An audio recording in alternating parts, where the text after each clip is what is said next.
you bleed green? Are you an ultimate Eagles football fan? Well, you're in the right place. Ready? This is Birds 365, hosted by the new Mac and Mac, Jody McDonald and John McMullen. Here we go! Who collectively have covered and talked about more than 50-plus years of Eagles football. Kick off your day with Birds 365. You'll get debate. We love to argue. You'll get the real story from inside the locker room. And you'll hear from some of the great football minds from around the region. You're about to become an Eagles insider. Get in the game. Join Jody Mack and Johnny Mack and join the football community that flocks to Birds 365. Birds 365 starts right now. Welcome to the NFL. Let's go! Let's go!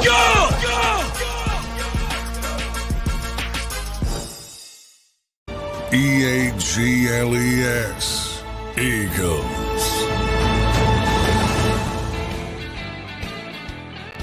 It's another Tuesday morning get together here on Birds 365 with your Mac and Mac guys, John McMullen, Jody McDonald. The countdown is on to the NFL draft, just 16 days. We'll get some draft conversation going. And didn't know this yesterday when we signed out that you guys, media guys, beat reporters, and therefore the fans will get to hear one last time from Fletcher Cox.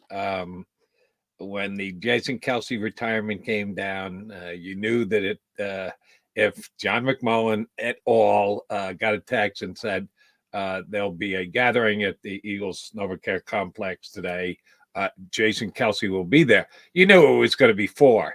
It didn't work out that way with Fletcher Cox. Fletcher announced his retirement without getting together with the media. You were hoping at some point that was going to be the case, that you guys were going to get a chance to go down and talk to him. I know Eagle fans should want to hear from Fletcher Cox before he officially calls it a career, and everyone will get that chance this afternoon. Fletcher, not quite as loquacious as Jason Kelce. Well-spoken guy. He's good. He's just not as outgoing and personable as Jason Kelce is. What do you think you're going to get out of Fletcher today? Yeah, I'm a little surprised they're doing it. I guess they wanted to spread it out a little bit and get it away from Jason. Fletcher's, as you mentioned, yeah, he's fine in front of the mic, but I don't think he enjoys it as much as Jason Kelce. I think you do. Obviously Jason has his own podcast, very entertaining guy. So he's more comfortable in those types of situations. But yeah, I mean, he deserves it. He deserves his flowers. No question about it. I've said it from the start. I don't know. It's kind of a weird disconnect for me because this is one of the great players in Eagles history. Fact that 2 of them happen to retire so close together is something you don't often see. And they should set aside a time, and they should be doing this. And I think as the years go on, I think more and more will start to realize that this guy was really good. They know it, but you get my point. In the moment, it kind of gets overwhelmed because Jason has become such a big star. But in this sort of local Eagles ecosystem, Fletcher Cox is every bit as big a star. Yeah, you and I disagree on that. I think Kelce slightly. If you got to put him at 1, I don't call it a tie. Tie goes to the runner. It's Jason and then it's Fletcher. It's this close, and they both are all-time great Eagles. And you're right. You just don't see 2 guys of this magnitude walking away at basically the same time. It might have been a couple of days difference, but the offseason becomes one big long day for Eagle fans when they're not actually playing football. I would say Jason had a slightly more impactful career than Fletcher Cox, but that does not lessen what Fletcher Cox brings to the table. You believe this is Fletcher's doing, right? That if Fletcher didn't want to do this, the Eagles sure as hell couldn't, and I don't think wouldn't make him do something like this. this is Fletcher saying, yeah, give me one last chance to talk to the peeps. Yeah, it's definitely play. I mean, if he doesn't want to do it, nobody's going to force him to do it. So, yeah, it's not like the Eagles are going to trot him out there against his will. Yeah. So, and look, he's very comfortable. I'm not saying he's not comfortable in front of the microphone. I just thought from a standpoint of, and you saw Jason's retirement speech, which was, we weren't allowed to ask questions. It went 40 plus minutes. It was just a speech. And I don't know how Fletcher's going to do it. Haven't been told yet. So maybe he just talks to us, maybe handles it in a different way from that perspective. But yeah, I mean, this is, as I said, and I hate to even compare them because they're both great, but it's so rare to have, especially in this era, to have, and yeah, obviously Brandon Graham and Lane Johnson to this as well. It's so rare to have a group of players play together for such a long period of time and excel to the level of those four, the Eagles' so-called core four. And Nick Sirianni talked about it all the time. As a first-time head coach, to get those four guys specifically is very rare for a first-time head coach. I can't come up, certainly in the modern era in football. And that was a big advantage that he had early in his coaching career here. And now it's starting to wither. And obviously this will be Brandon's last year, and Lane will follow, whether it's 2-3 years down the road. And I think as you get farther away from this era of Eagles football, people are going to start to realize how special it was, and especially older fans who went through some of the really down times. That group of four players is just ridiculous. To try to find a comparison around the league, good luck. Yeah, in the NFL, they talk all the time about the core four with the Yankees back in the early 2000s, and it lent itself to multiple championships, and they could do that bragging. But I do believe baseball's a little late. The shelf life of a baseball player is certainly longer than that of a football player, so it's tougher to do in the NFL. And you're right, I can't come up with any team that's had a group of that level players stick together for as many years as they did, and playing for just one team each. I don't think Brandon Graham's going to be going free agent at the end of this year. This will be it. And I don't foresee Lane Johnson wearing anyone else's uniform either. For today, he said you haven't got any notification on how it's going to go, but you do know Fletcher. And I think you said it here and you've said it previously. He's good in front of the mic. He's not over the top, and he's not going to give you the quote that's going to capture everybody's attention for the next week. But he gives you honest answers, and he's not afraid to speak his mind. You think he'll take questions? I hope so. From my perspective, I certainly hope so. I mean, the first question is why now? Because he's got plenty left in the tank Right. from what I saw last season. And we all have our own theories. And my own personal one would be, he sees the writing on the wall. You draft Jordan Davis, Fletcher Cox, even Milton Williams, Jalen Carter, even Milton Williams over the past 3 years. And that's the way of the NFL. You want to get those guys on the field.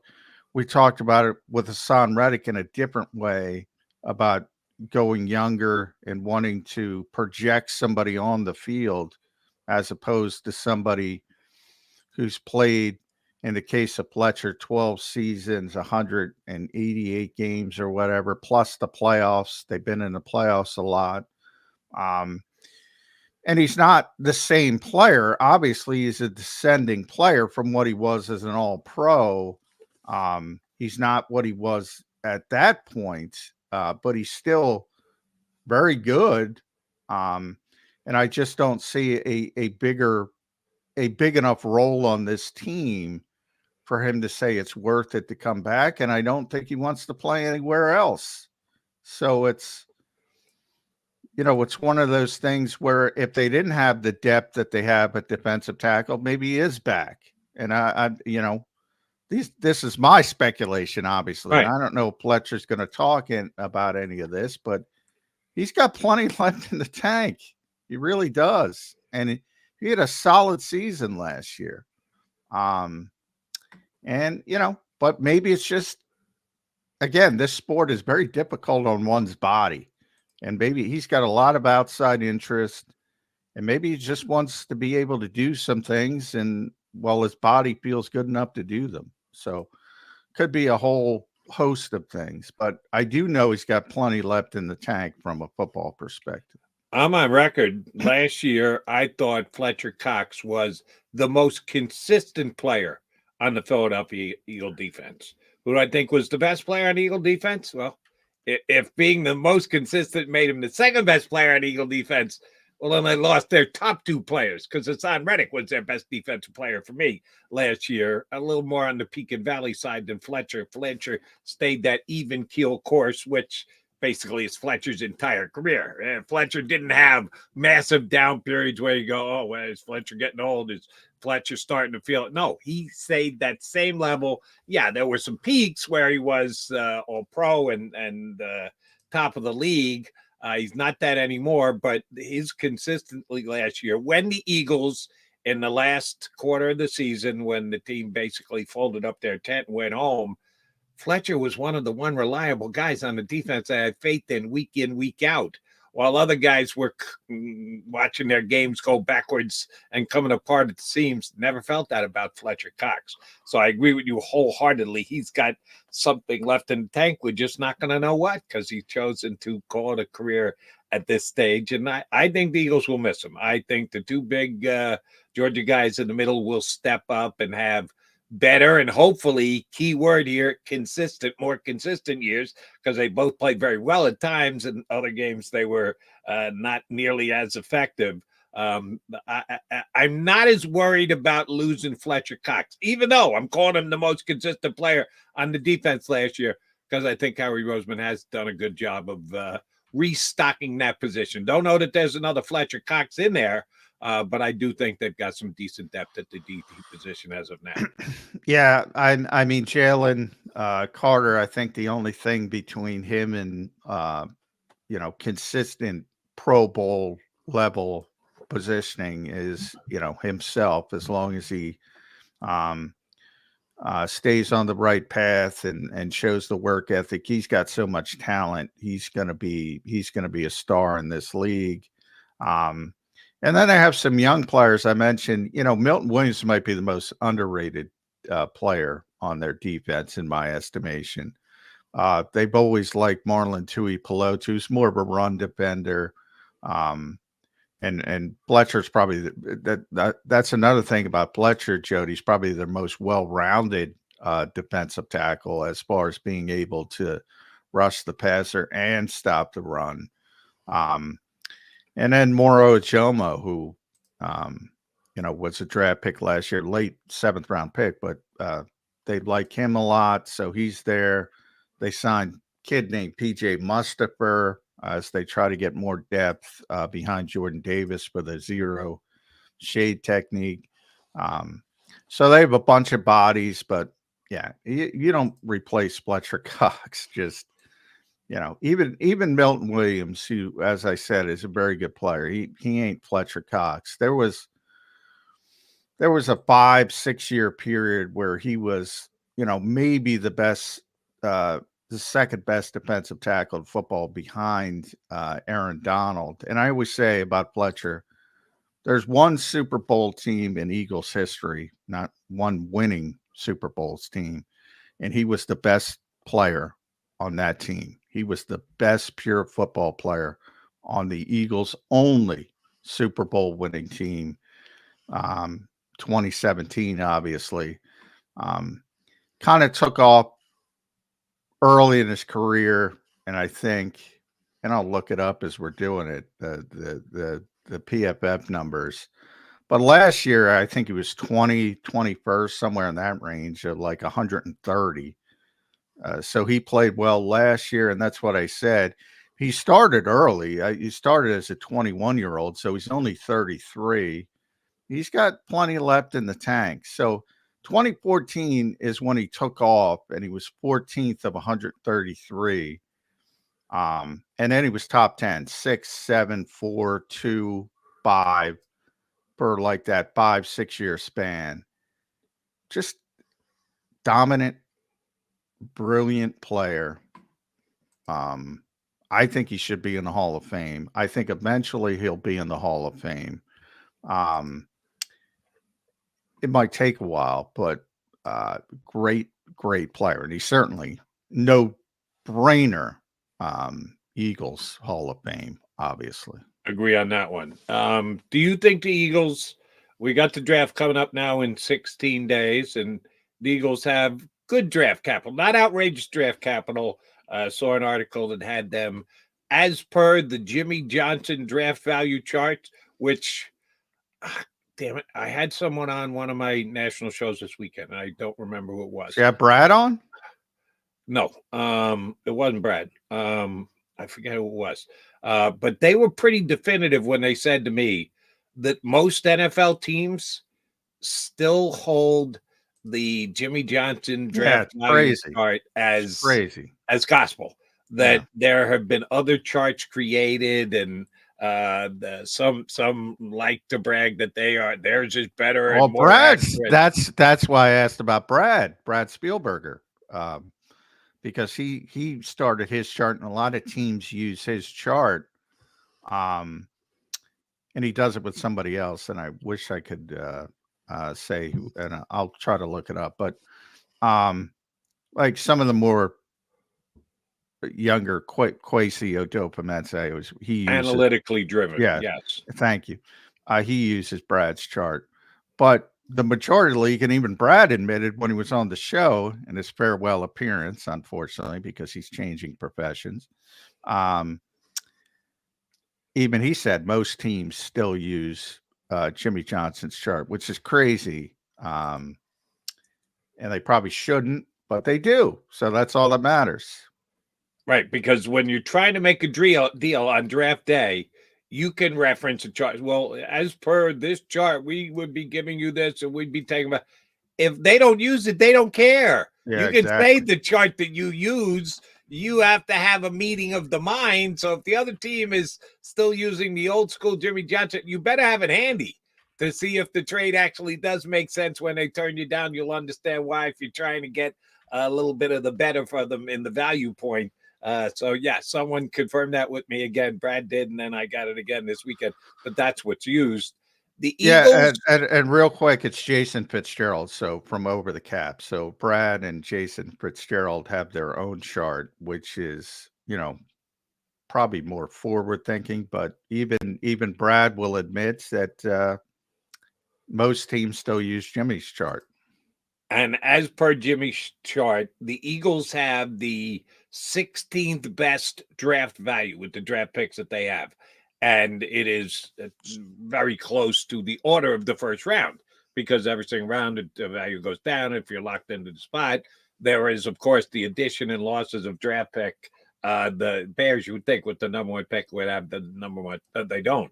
They're number 2 behind Washington. Washington has a couple extra picks, and the Bears only have 4 picks for the whole draft. They got number 1, number 9, and then they've only got 2 more picks for the entire draft. So they end up being second. You look at it on paper, you go, oh, they'll be middle of the pack at best. Nope, they're still number 2, because the top of the first round, the value is exceedingly high on all of those picks. But the Eagles are middle of the pack, but that's not bad, because they finished with the 22nd best record. We might not think of that and or want to acknowledge that because of the collapse at the end of the season. They were in the 30s for a good portion of the year as to where they were going to draft, but they are at number 22. But Howie's got some ammunition. Now, I listen to some Eagle fans and or Eagle media, how he's got all this flexibility, how he can do so many things with the draft. That's how he's passed. And he may be able to pull it off again. He's very good when it comes to draft day trading and moving around and getting what he wants. they've got some bullets, but some people are making it sound like they've got all this draft ammo to do exactly what they want. Not really. They got a couple of extra compensatory fifth-round picks, but how much does a fifth-round pick really move the needle?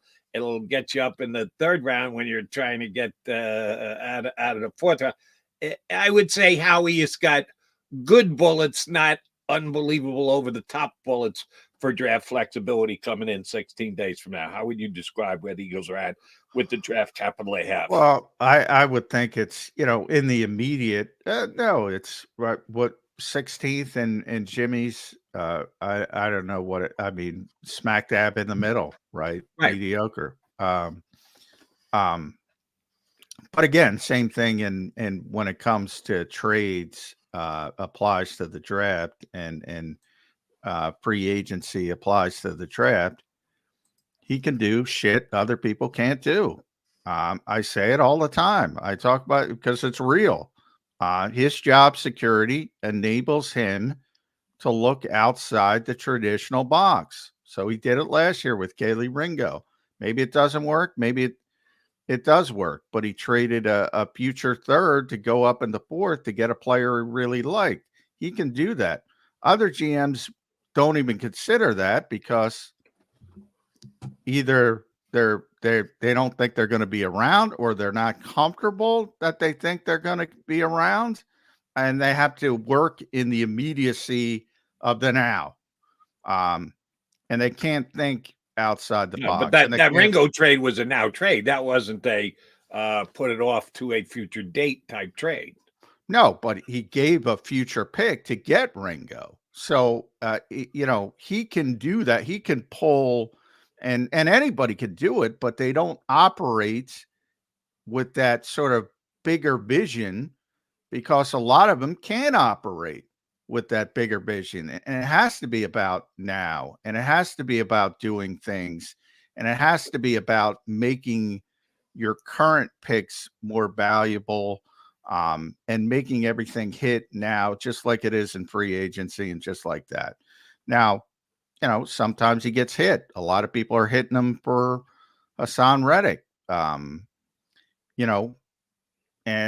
I say the dichotomy between Joe Douglas and Howie Roseman is the best example of this.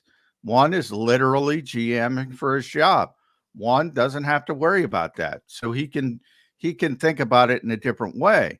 And you got to be willing to take the hits as well, because people don't want to hear about 2026. They don't want to hear about it.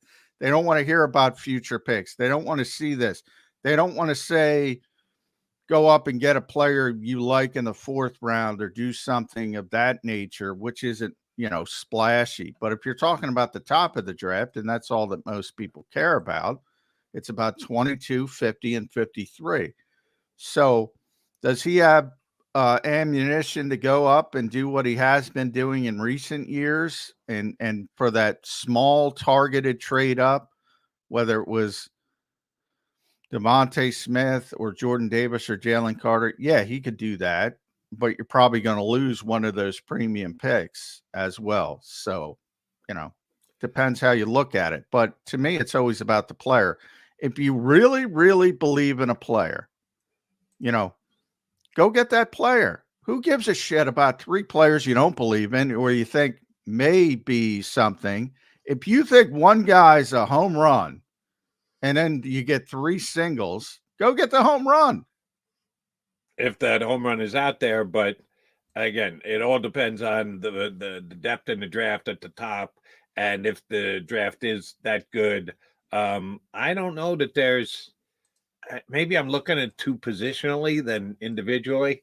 I don't know that there's a guy that he's going to be there at what would be the lowest number you'd be willing to go to, John, moving from 22, moving up, if you had to give up one of your second round picks? Because again, is a third round pick, a third round pick probably not going to move you more than one slot. What did the Eagles give up last year to move up to one spot to get the DT that they wanted? What was? Do you I have remember to what that was? no, but They moved one spot. One. They went from 10 to 9. I'll look it up, but I criticized Howie at the time, and I still criticize because he didn't have to. Probably didn't have to. Didn't Yeah. have- That's the only reason I criticized him. But if you look at, let's see, 22 and 50 will get you up to, and this is under the Jimmy trade chart.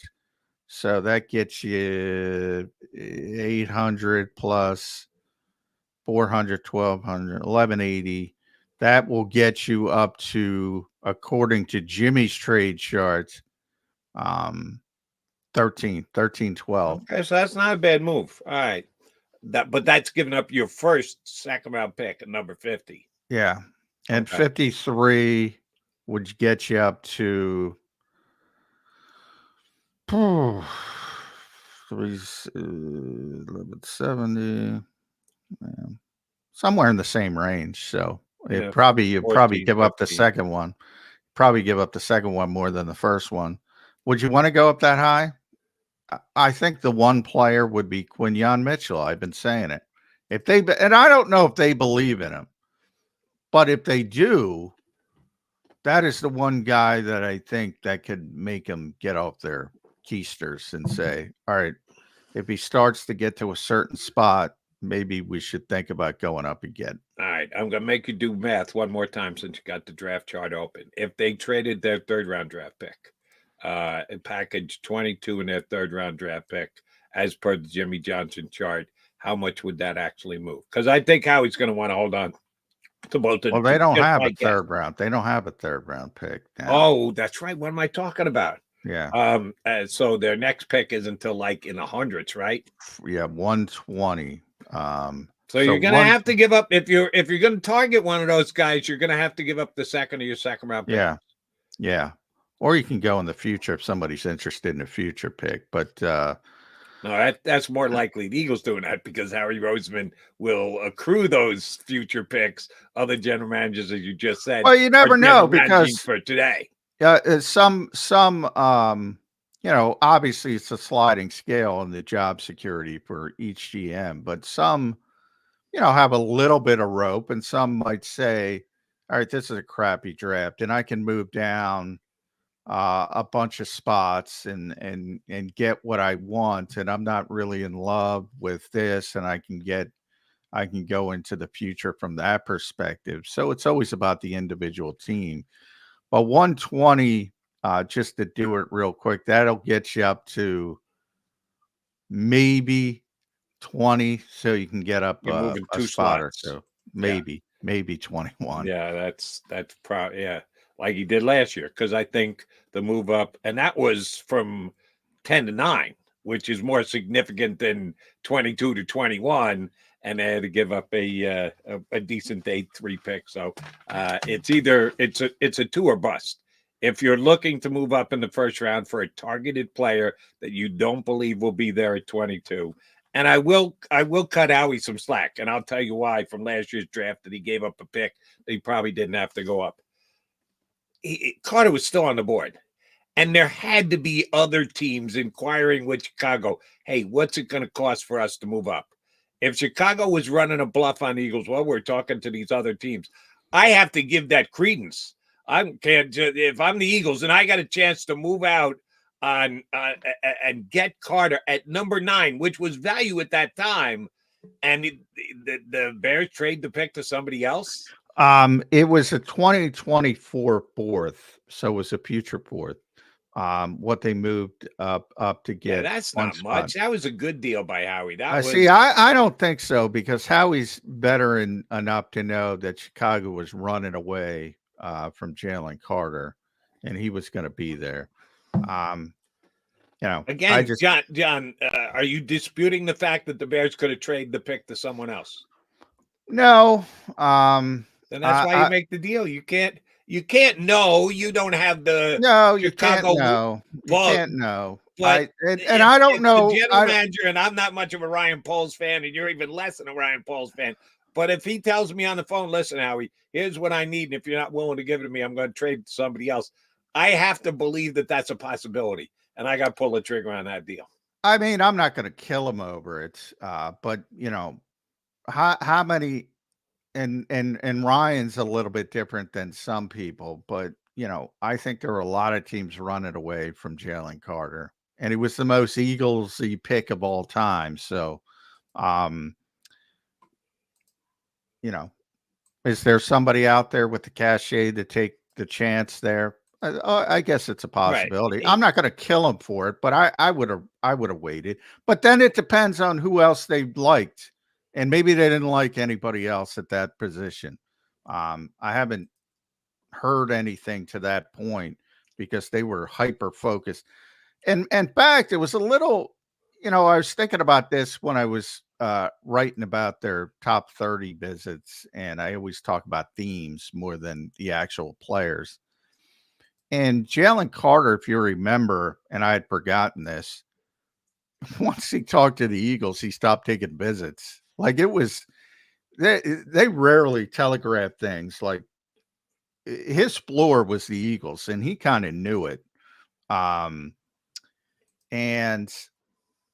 he stopped taking those top 30 visits, and that surprised me a little bit. So the Eagles were really excited to get him, and moving up one spot is certainly not going to kill him. I don't think my assessment is they didn't have to move up, but who knows? You're right. It's possible. And I think the reason why I would have had to be extra cautious and pay that minimal price to secure the position for myself is most people, and when I say most people, I'm talking about media members who are just purely looking at talent, not looking at about the questionable background and the drag racing accidents and everything else, had him as the second, third, at worst, fourth most talented player in the draft. And he's sitting there at 9. And if you're a general manager worth any of your salt, even if you're not Howie Roseman in the NFL, and you can get this guy with the 9th pick in the draft, and he's a top 2, 3, 4 talent, how do you not trade up and do it? Even if you do have character. Yeah, I mean, I think I think you're lowballing him. Top 2, 3, 4. I think he was clearly the best player talent-wise in the draft. And I said that long before the Eagles took him. So if anybody was talking about, I care what the Eagles and rah-rah in the Eagles doesn't know me at all. Right. He was the most talented player in the draft. I guess you could make an argument for Bijan Robinson, but running back versus defensive tackle. All these teams are just ridiculous. And Chicago more. I've killed Chicago because they traded down twice to miss out on them. And they got Darnell Wright, who hopefully turns into a decent offensive lineman. I mean, yeah, that's why I kill Chicago. But from the Eagles' perspective, they obviously love the player. I assume if they rolled the dice, maybe Peter Skoronski, they would have selected. They could have gone offensive line again, yeah. And that would have. So I'm not going to kill him for making the trade. I just don't think they needed to. Yeah, I'm not gonna put anything on Howie on that one. I was overly protective. Make sure we get the player type move and a future for it. I'm not going to bat an eye at that one. I thought that was Howie at his aggressive best. All right, I got a question for you, Johnny Mac, that we're going to deal with when we come back. You're more a proponent of the deal that the Eagles made with the Jets for Hassan Reddick. I'm not a fan of the deal. I think it's going to come back to bite him in the derriere at some point. But what we both agree on, it was the fact that Howie Roseman can do this because Howie Roseman's got job security. And Howie Roseman isn't worried about getting fired if the Eagles have a bad season this upcoming year, which means the Eagles are very good at looking long-term. That they're not living in the moment, deal to deal, trade to trade, transaction to transaction. We got to get better tomorrow. We got to get better.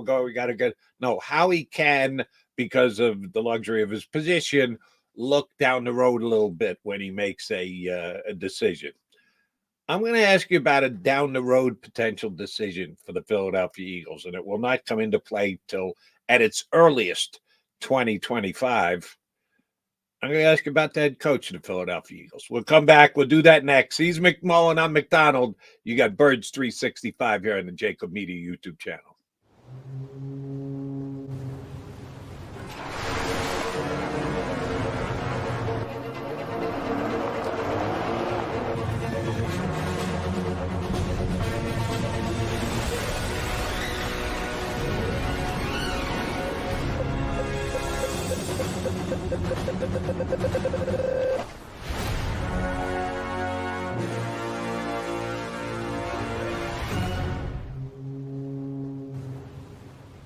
Imagine for a moment that you went to work today and when you came home, you were catastrophically injured. Your life and your family's life. That's what happened to union construction worker Mike Little. I was scared of what the end was going to be, but to be 100% honest with you, I knew I was going to be all right just by talking with Brian. In my heart, I just knew everything was going to be all right. Call the firm and find out why they say, "We got this." Call 215-458-2222.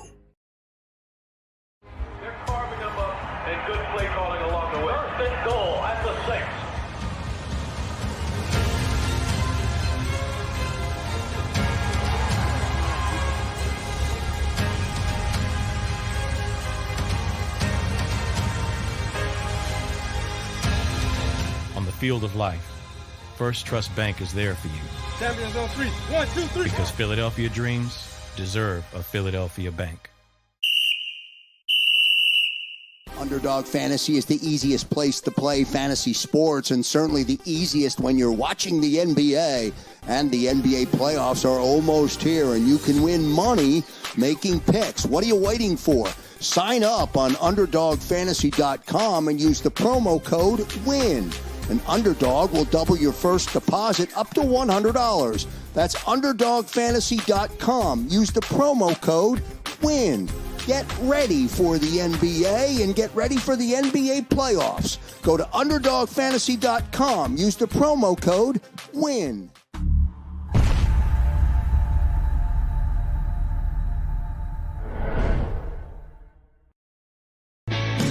Hi everybody, my name's Jason Lombardi. I'm an inspector at DryTech. At DryTech we offer three major services. The first one being basement waterproofing. The second service we offer is foundation and structural repairs. And then the third service that we offer is mold remediation. If you feel you are having a waterproofing issue, give DryTech a call or check us out online.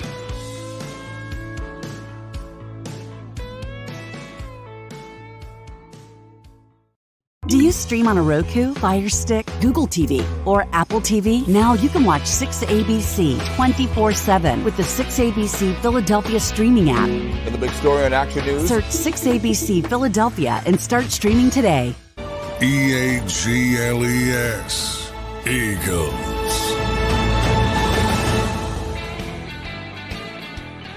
You got Mac here with you on Birds 365. We've got Johnny Marks going to join us in hour number 2.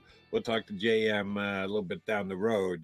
But I teed up this question for you, John, and I thought of it mainly because of the Hassan Reddick trade that the Eagles made and the fact that they were ready to move on from their best defensive player because of contract situation and age. There were surely several factors that contributed to the Eagles' decision to not pay Hassan Reddick what it take to get him signed to a contract extension here. And I suggested that maybe they should have just attempted to keep him for 1 year and let him do exactly what Javon Hargrave had done the year before. Get him in here, get him to sing for his supper, and maybe get a phenomenal year out of him. And then even if he walks away and you can't get him re-signed thereafter, you get an immediate third-round draft pick rather than wait on a third-round draft pick that you're not going to get the Jets from 2 years. But the reason why, probably the biggest reason why, was they didn't necessarily want the guy who wasn't happy by being a Philadelphia Eagle still being here and the like. Well, I think that's kind of the coach's job. That's what you're paid to deal with. You're paid to deal to take a player who might not be the happiest he could be in your locker room and make sure that you keep him focused and you keep him as at least on task as much as possible. And the fact that they decided, yeah, we don't know that Sirianni can do something like that doesn't speak well for Sirianni for me going forward. I was certainly in the camp of I didn't think Sirianni deserved to be fired. A lot of people weren't. They were ready to move on from the coach and scrap the whole thing after the collapse and start anew and get a whole new coaching staff and a new head coach in here. I was not necessarily that guy. But with what has transpired since and the way that certain hirings have gone down and decisions have been made, I don't know that Nick Sirianni is more than a 1 year holdover for this job. I went through the teams in the National Football League, John, and said, who is a better chance to be the head coach of their football team in 2025, Team A or the Eagles? And compared the teams to the Philadelphia Eagles, he's not in the top half. I'm not sure he's in the top quarter. No, not at all. I mean, if you look, and I haven't nobody sent me the betting odds recently, or if I did, I've been so immersed in something else this week. But he's always in the top 5 as first coach to be fired this season with the betting odds, which doesn't mean anything. It's not, a death sentence by any sense. If they win games and the Eagles still have a talented roster, it'll be fine. That part of it isn't in the equation. But yeah, to the people outside the NovaCare complex, he looks like a lame duck. I've been asking that about people, our guests, for a number of weeks. And if things go poorly, I don't think there's any doubt he's not coming back. So it's gotten very important for Nick Sirianni to look at. We talk about the immediacy that Howie Roseman doesn't have to deal with. Well, Nick does have to deal with. Yeah. And he's in a different category, no question about it. And they got to win football games, and then it'll be fine. But from the standpoint of Hassan Reddick, I'm not going to kill him for that. That's not on Nick Sirianni. That's how. No. I'm saying it puts more pressure on Nick Sirianni because they made the call, and I don't know. I haven't talked to Howie about it. He's not sharing his mindset with me, but I think I can read between the lines a little bit. And that if he had a coach that was in complete control of the locker room, and it had the respect of every single player in there, and they all believed wholeheartedly in him, I think he might have been able to keep Hassan Reddick and say, listen, we're asking you to handle it. Well, then I think you should point the finger at Jeffrey Lurie, because I think he had that coach, and I think Jeffrey Lurie created the environment where he no longer has that coach. I think, the connection part, and Nick goes through his football beliefs too often, but his core beliefs. But the first one is connection, and he does connect well with people. I don't think there's any. You think he couldn't have connected with Hassan to get him to play? I think he already did. I think he already did, but I think that's out of his purview. You're talking about NFL players, and I've talked to a lot of them. I mean, the money part of it is important to them.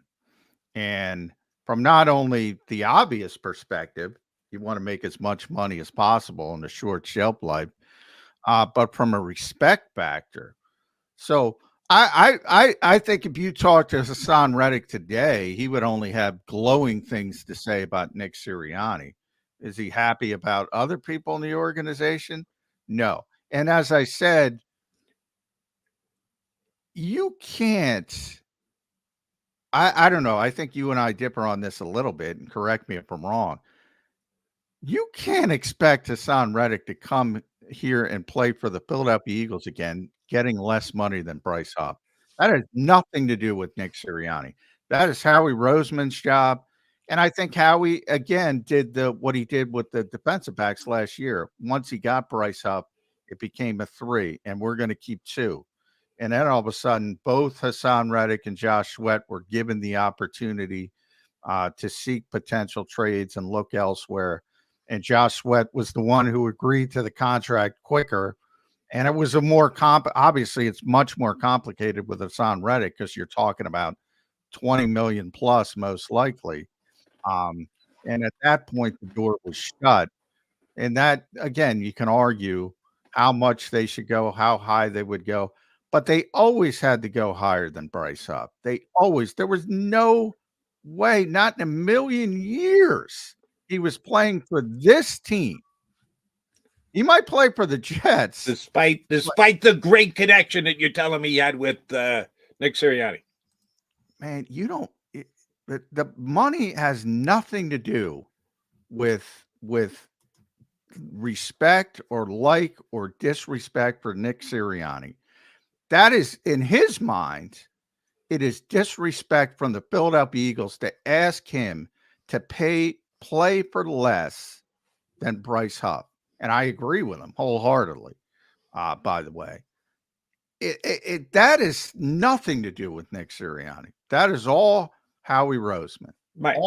And I think people, because a couple of guys here on the stream and or gals are taking a shot at me saying Jody's always looking at the negative. Yeah, I disagree. I think it was a bad trade by the Philadelphia Eagles.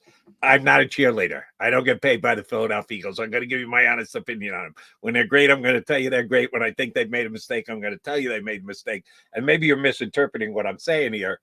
Yeah, it's the Eagles. It was Howie Roseman, and probably with the approval thereof of Jeff Lurie, that made the decision that, in my estimation, John thinks it's impossible. I used as an example yesterday, Javon Hargrave. He came in last year of his contract, same situation, signed as a free agent, looking at his third deal. The number got to a point where the Eagles said, yeah, we're not going to be able to meet that. What he's done on the open market, we're not going to be able to pay it. What we think he's going to get when he gets to the open market, we're not going to be willing to do. And he played his final year here, and then he went free agent. And I think the Eagles could have asked Hassan Reddick to do that.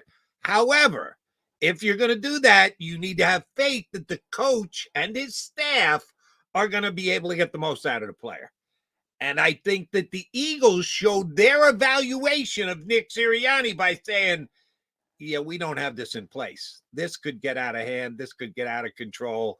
It's better for us to take 60 cents on the dollar and just move on and get rid of Hassan Reddick than ask the coach to be able to handle a difficult situation in the locker room. That's a point I would try to make. I guess it's a quasi shot at Sirianni because I think he's in a bad place right now. I'm a guy who defended him and said he should have kept his job. But with the other moves that have been made around him, I think he's in even a lesser place.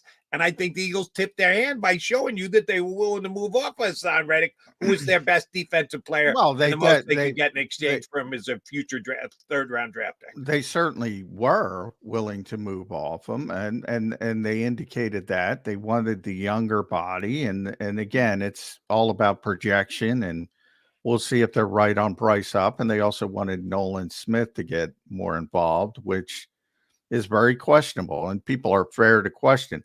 I don't like the Hargrave comparison at all from the perspective of, I'm not saying you can't play on a walk year. Guys do it every year. It happens every year in the NFL. And a lot of times it's a motivational tool because they know they're going to hit the open market. And Javon ended up having a great year and getting a great contract. And the Eagles knew they weren't keeping him. I'm not saying because he's not going to play on his walk year. I'm saying because of the situation where they brought in a player at the same position and paid him more money than a guy who produced. If the Eagles did that with Javon Hargrave, first of all, they would have done the same thing. They would have traded him because they wouldn't have paid two guys that level of money, but they didn't do that. So the Huff thing is where it all comes to. If you don't sign Bryce Huff, you could bring Hassan Reddick back. He might be upset. He might, but he's a professional, just like he did last year. He'd play out the final year of his deal. He's not going to hold out. He's not going to sit out the season. So that's why I don't like that comparison. They brought in a player at the same position, making more money. So I don't like that comparison at all. If they didn't sign Bryce Huff, yeah, then you can bring him back and say, we love you, Hassan. But you got to play your final year of your deal. Then we'll talk about it. And then it's Nick Sirianni's responsibility. And I think Nick would have handled that perfectly. I think you're missing the point of the guy coming in making more than the guy who produced for you over the past 2 seasons. Well, yeah, I don't get your point. Or I just don't agree with it. I think that you could have asked Hassan Reddick to come back and say, we're going to rotate defensive ends. We always rotate defensive ends. We're going to use you less than we did last year because we used you too much last year. We asked you to do too much last year. We're not going to ask you to do as much this year, but it's your job starting defensive end. Would you rather have Josh Huff or would you rather have Hassan Reddick? They had made the move already to get Reddick back into the fold. Well, they said they'd rather have Bryce. So you're telling me that you're going to pay Bryce Huff $17 million a year and you're not going to start him? I'm going to start the better player, which I believe is Hassan Reddick. To me, Jody, you're completely ignoring the contract part of this, which is unrealistic. I get your point of a vacuum. It'd be great if the world were like that, but it's unrealistic. If you pay a guy that money, and again, you can criticize the Eagles all you want. I'll get in line with you. If you want to say Bryce Huff can't play, if you want to say Nolan Smith can't play, those are legitimate arguments to me, and they made wrong evaluations. But if you're going to ignore the contracts and say, oh, just play, and just this guy coming in for $17 million. Here's the reason why, John. How much did they save under the cap by trading Hassan Reddick? $1.3 million. So I'm going to weigh $1.3 million against having Hassan Reddick in my defensive end mix. That's the part of the contract I'm looking at. I'm talking about the player's perspective. The player's perspective was already unhappy, already made a mistake, and he should blame Tory Dandy, his agent, who should have held in coming off the Super Bowl season. I mean, money's important to these guys. My old buddy Barrett Brooks, you know, it's if you're a Goodfellas fan, there's a great scene where they bust out the restaurant and they take the guy and they're talking, and he's saying, we had a bad business week. Fuck you, pay me. That's NFL players. F you, pay me. And the fact that you don't think that players take that into account and you're putting that on the head coach of the football team, you don't go out and pay a guy who on projection. It's pure projection. And hopefully Bryce Huff from the Eagles' perspective turns into a great pass rusher, because if he doesn't, they're going to get really criticized on the back end of this thing. But if you don't think going out and paying a guy on projection $17 million and you won't give Hassan Reddick a bump, I think even the Eagles, by the way, I'm not even going to blame Howie Roseman. I'm sure he was talking about Hassan Reddick and say, we'll bump you up to $18 million. We'll bump you up to $19 million to get you above Bryce Huff, because he's not a moron. He was certainly talking that. Hassan wanted $25 million. Let's be honest. And the Eagles, that's the conversation we're missing on. He wanted to be top of the line edge rusher of the NFL, top 5 edge rusher in the NFL. Probably deserves it. Should have pushed for that. Has been that performance. And it's that point where the Eagles say, well, we can't give you that. We can give you this. And that's where the wrangling, and they couldn't come together. Howie Roseman never expected Hassan Reddick to come back to play for the Philadelphia Eagles at $14.5 million a year after he signed Bryce Huff. He's not a moron. He's trying to get something done. And then at that point, he said, you know what? We're going to try to toe the line. We're going to try to get younger. We're going to project this guy's going to be a really good player. We still like Nolan Smith. And again, you can criticize that because Nolan Smith didn't show anything last year. Hopefully he's healthier. Hopefully he gains some weight. He gets stronger. He's in the weight room and maybe he takes off. And that's the key to it all, the projection. But the Eagles never. The key to it all will be the production. Right now, it's the projection. We'll judge it off the production. The trick is not to pay a guy for what he did, but to pay a guy for what he's going to do. Right. And neither one of them is given.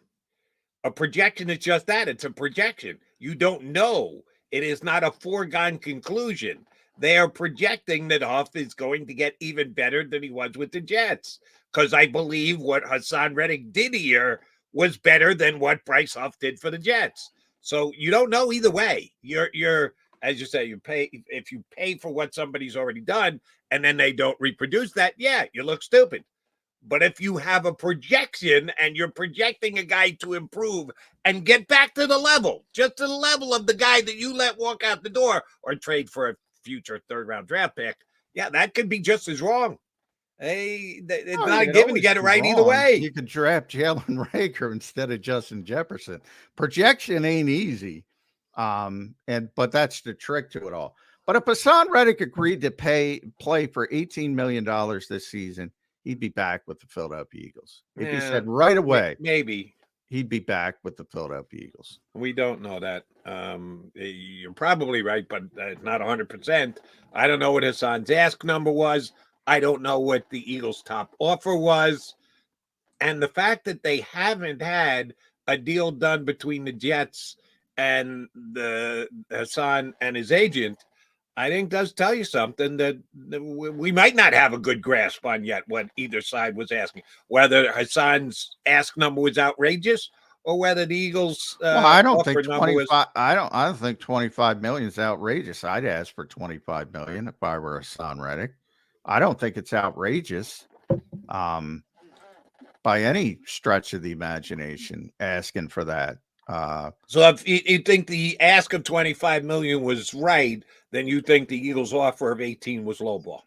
Oh yeah, there's no question it's lowball. Well, that's where on that we will agree. I think the Eagles mishandled the negotiation. And I don't think it's a mishandle. I think they said we ran this guy into the ground. It's the ugly part of the industry. 900 over 900 snaps, 2 consecutive years. They ran him into the ground, and they're projecting the descent to begin shortly. Even if it's not the old adage, better give up on a player a year early than a year late. And they set a bar. We'll go here, and we're not going above this bar. And they couldn't come to conclude the whole idea. And we talked to Randy Mueller about this. The whole idea when you give people permission to go out and look at the market, you're trying to say, we're not the bad guys. Go see, go look. And it's a calculated gamble. From that perspective, we'll see if he gets a new deal from the Jets, and then you'll get a better feel for what the actual market is. But the Eagles took that calculated gamble, and they took it with 2 players. And they said the first one to come back, we'll keep, essentially is what they did. And that's what happened. No, and I think they ended up keeping the lesser of the 2, but that's just my evaluation of Josh Sweat and Hassan Reddick. He's McMullen on McDonald. We still got an hour to go. Johnny Mark's going to join us in less than 20 minutes here on Birds 365.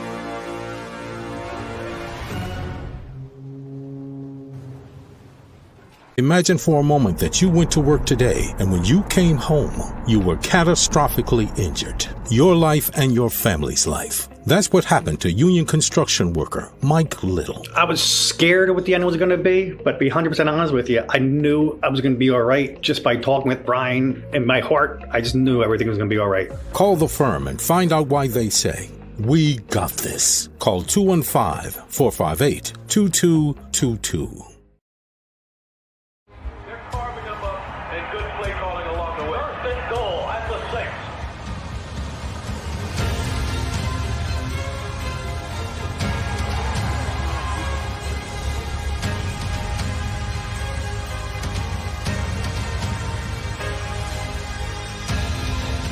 Field of life, First Trust Bank is there for you. Champions on 3. 1, 2, 3. Because Philadelphia dreams deserve a Philadelphia bank. Underdog Fantasy is the easiest place to play fantasy sports, and certainly the easiest when you're watching the NBA. And the NBA playoffs are almost here, and you can win money making picks. What are you waiting for? Sign up on UnderdogFantasy.com and use the promo code WIN. An Underdog will double your first deposit up to $100. That's UnderdogFantasy.com. Use the promo code WIN. Get ready for the NBA and get ready for the NBA playoffs. Go to UnderdogFantasy.com. Use the promo code WIN.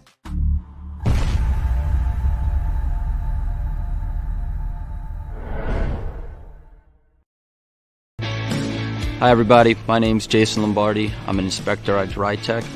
At JAKIB we offer three major services, the first one being basement waterproofing, the second service we offer is foundation and structural repairs, and then the third service that we offer is mold remediation. If you feel you are having a waterproofing issue, give JAKIB a call or check us out online.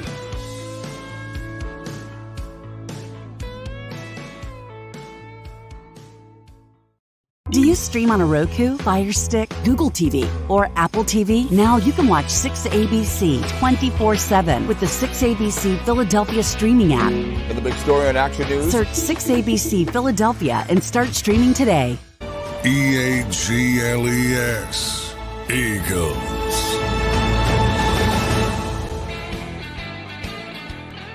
John McMullen, Jody McDonald here with you on Birds 365. In case you're just tuning in, we talked so much about Hassan Reddick. Fletcher Cox is going to officially retire as a Philadelphia Eagle today. We know it's happened a month ago, but he will meet with the media down at the Eagles complex today. And I asked John right at the start of the show, what do you think you're going to get out of Fletch today? You had a chance to cover him for his career here in Philadelphia. Smart guy, good guy, usually a pretty well thought out guy. I think Fletcher every once in a while over the course of his career, maybe once or twice, said something that I thought was foolish, maybe said it in the moment and the emotion of it. But I think it was always a pretty well composed and a football IQ guy. Not the biggest personality. He's retiring on the heels of Jason Kelsey retiring, and there hasn't been a bigger personality in this town during my 30 years. Yeah. So he's going to unfortunately pale in comparison a little bit. But Jason Kelsey decided to do it his way, just go up there and give a 40-minute performance with no questions whatsoever being asked. So I asked John how he thinks Fletcher's going to handle it today. Does he make that call the same way Kelsey makes that call? Do you think the Eagles will attempt to influence him at all? No. This is all, anytime you have a retirement, it's all the player wanting to say goodbye, and I'm glad he's doing it. I thought Fletcher might get out of town and go right back to Texas, but he's sticking around and he's been doing things. I know he did the opening pitch on one of the early Phillies games with Jason, so he's still been sticking around. And Jeffrey Lurie made a point to mention they'll always be part of the organization. I don't know. I still think he's going back to Texas at some point, but I'm glad he's doing it, and he deserves it. And yeah, it's always when you have a all-time franchise great, nobody's trying to push you into doing anything. And I don't think you could push Fletcher into doing something he didn't want to do. So yeah, I think this is all Fletcher driven, and you take a little bit of time in between Jason Kelsey, and Jason's still doing stuff. We saw WrestleMania with the Lucha mask with Lane. Yeah, he's such a big personality, but Fletcher is every bit, as I said, same type of franchise great on the field. And if you gave him the Lucha mask and the Mummers outfit and the podcast and the brother dating Taylor Swift, be the same thing. Yeah, no, he just doesn't have the personality to pull it off. If you're talking about his accomplishments, well, I'm talking about. I'm not comparing the person. I'm saying that's the difference. That's the only difference. I'm saying on the field, and I've argued and I will argue his height, the height of his career, he was a more dominant player. People don't like to hear that because they like the personality, and I don't want to compare them because they're both great. But at the height of his career, he was one of the most dominant defenders in football. And as I said, the best player on the, by performance standpoint, the only Super Bowl team and winning team in Eagles history. And that he'll always be that, always.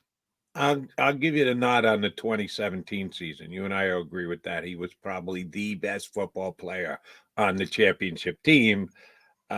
Kelsey made how many consecutive first team All-Pro? 6. And Fletcher didn't quite make that same number. So I don't know if right. It all comes down to defining the height of his career. Is the height of your career 1 year, 2 years, 3 years, 4 years, 5 years, 6 years? We can debate that back and forth. Different people can look at it different ways.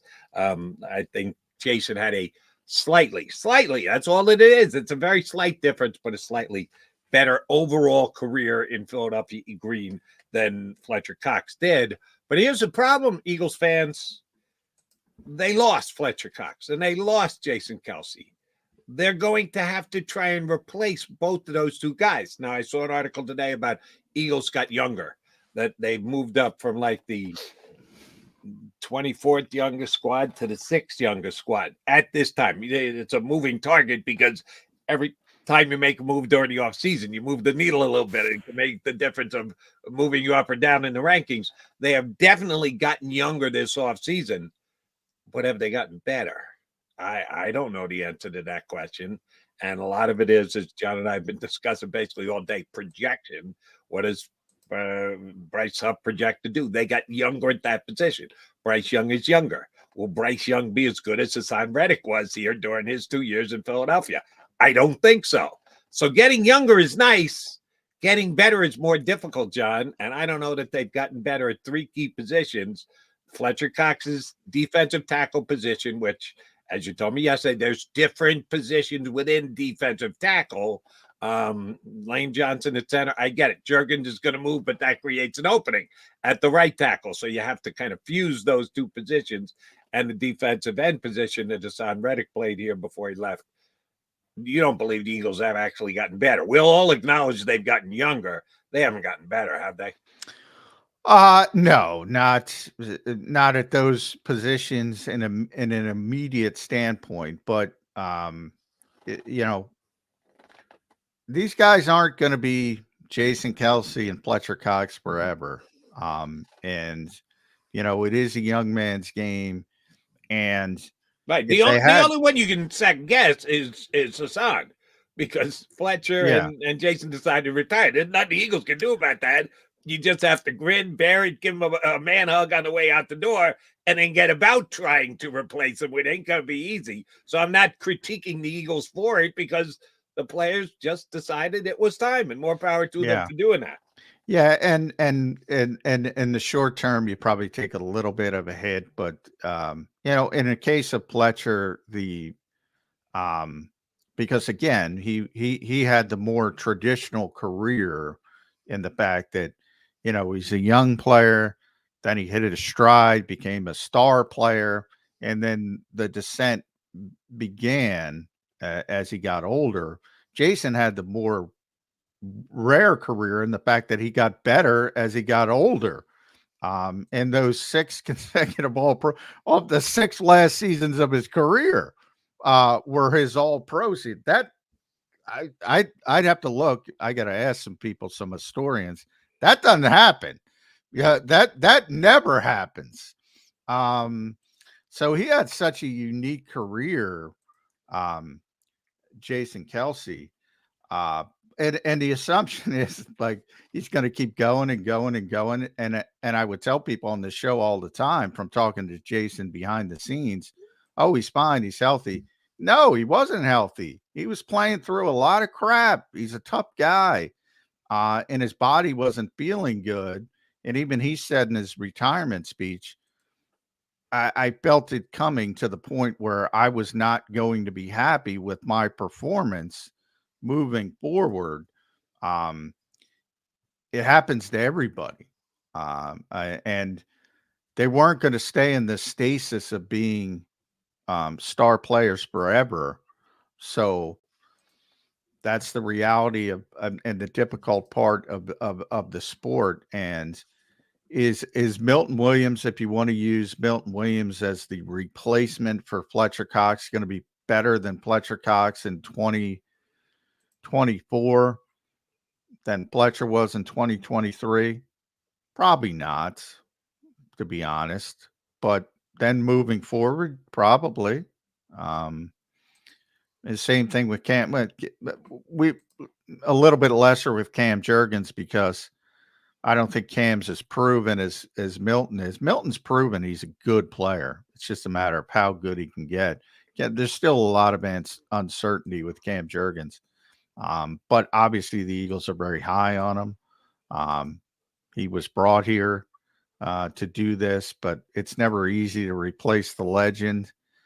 You always want to be the guy who replaces the legend. You don't want to be that. There's a lot of pressure in that. And in the case in Kelce, it's even elevated because everyone loves him so much. And everyone regards him. And Jason said himself, he's probably a little bit overrated because everybody loves him. That's the reality of that personality we're talking about.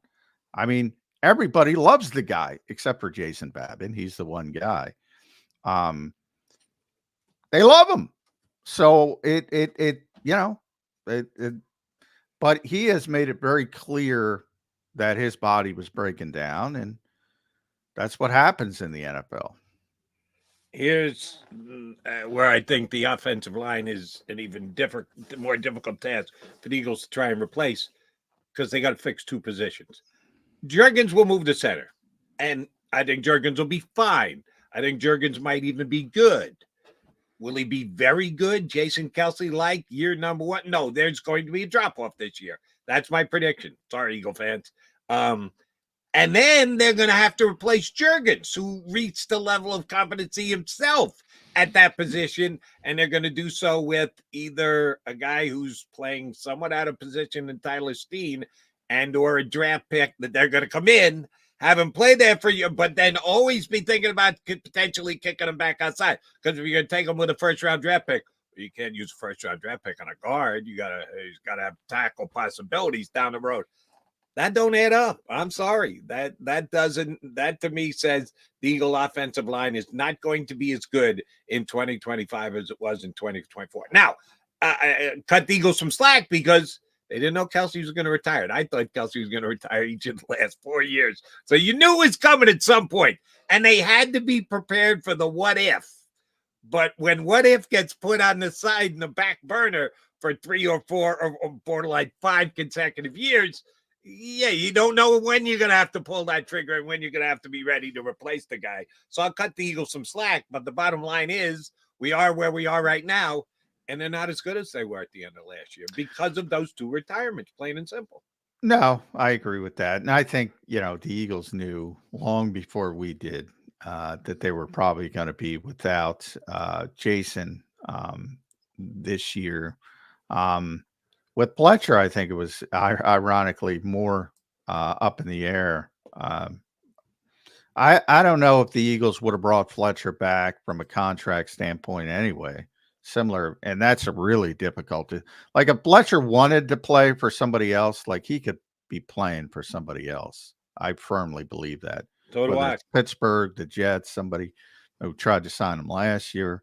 I firmly believe he could have been playing, and that's one of those things where he decided, you know what, if I want to finish the whole thing with one team, and he left some meat on the table, so to speak. And I go back to Jordan Mailata saying, yeah, he's retiring. Jordan's too honest for his own good, because he knew, Lane knew, and they knew early in the process. Now anybody can change their mind. He's changed his mind in the past. We always said that, but I think the Eagles were operating, understanding they were this was it with Jason Kelce. And we'll see if Cam Jurgens can handle it. I have no questions that Cam will be. I don't know if he's going to be Jason good, but he's going to be solid, and they'll be fine at center. But right guard, is the issue. And nobody seems all that thrilled with Tyler Steen.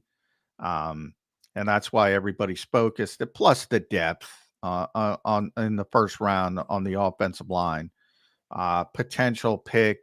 But it would be more likely of a tackle moving inside to play guard. And Tyler Steen, now Tyler's a third-round pick. So there's a big difference between 22nd overall and 65th overall. Agreed. From a talent perspective. But Tyler Steen was an offensive tackle in college moving into guard. It hasn't worked yet. It's not to say it won't work. It's not as easy to just say it and then do it. But in theory, you'll have a very talented player to be able to try to do it. Well, I remember one of my co-hosts telling me Andre Dillard was a very talented player. Well, he was. And then they tried to move him, his position, and it fell flat on its face. So a very talented player does not always equate to a very flexible player that can move from position to position to position. Yeah, sometimes you can be great at one position, but if you're asked to move elsewhere, the drop-off is significant. So that's one of the things that's going to be very interesting, and I think a little scary with the Eagles' first-round draft pick. If they're going to take a guy who's... Well, we always talk about those clouds with Andre Dillard. Their mistake with Andre Dillard is they didn't think he'd be there, and all of a sudden he starts dropping, and they didn't do a lot of homework on him. And they said, we got to take this kid because he's so talented. And all of a sudden, they probably didn't do their due diligence where they maybe would have figured out that he was not all that thrilled having to play different positions and all that kind of stuff. Plus the mentality, if you're a first round pick, Danny Watkins, Jalen Reagor, Andre Dillard, pick any first round bust, Marcus Smith, they have talent. They don't fail because of lack of talent. They fail for other reasons. And I think you saw it. Danny Watkins didn't love the game. He wants to go out and fight fires. Marcus Smith was kind of a tweener. Chip Kelly, what are we going to play? Is he a defensive end? Is he an outside linebacker? Had some mental health issues as well. Jalen Reagor, we know, is going to stretch the field horizontally and vertically, and I see John Marks is in there. So we got to get the break, I realized. And who was the fourth one? I said, oh, well, Andre. Andre didn't, and he wasn't tough enough. I hate to say that, but that, and people made a big deal about him, with tears in his eyes. But I'm talking from a perspective of, all right, you got to play guard, do it. You might not be comfortable, but do it, and fight through it. And people will respect that. Yeah. It's always something else. You can do that, but like I said, doesn't always work. You can put it in place, you can give it a go, but when it blows up, you got to say, yeah, we didn't make the right evaluation here. If they didn't do enough homework on him ahead of time because they didn't think he was going to be there, well, then don't pick him. If you Well, don't have enough they information, probably you learn have from to that. pass and on the they're- talent. You learn from your mistakes. You should learn from your mistakes. I should say that. He's Johnny Mac. I'm Jody Mac. We got Johnny Marks, another JM to join the mix. Marks is up next here on Birds 365.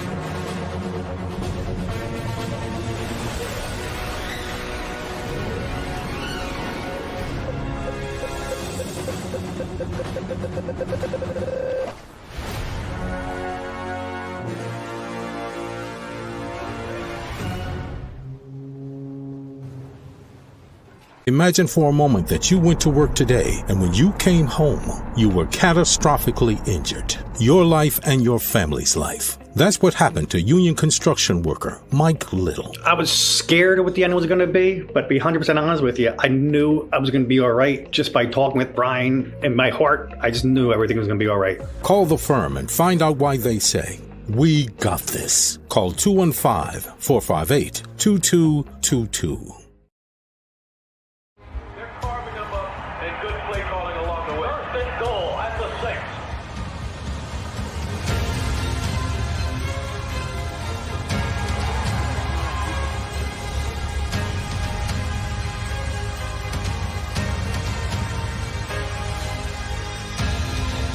Field of life, First Trust Bank is there for you. Champions on 3. 1, 2, 3. Because Philadelphia dreams deserve a Philadelphia bank. Underdog Fantasy is the easiest place to play fantasy sports, and certainly the easiest when you're watching the NBA. And the NBA playoffs are almost here, and you can win money making picks. What are you waiting for? Sign up on UnderdogFantasy.com and use the promo code WIN. An Underdog will double your first deposit up to $100. That's UnderdogFantasy.com. Use the promo code WIN. Get ready for the NBA and get ready for the NBA playoffs. Go to UnderdogFantasy.com. Use the promo code WIN.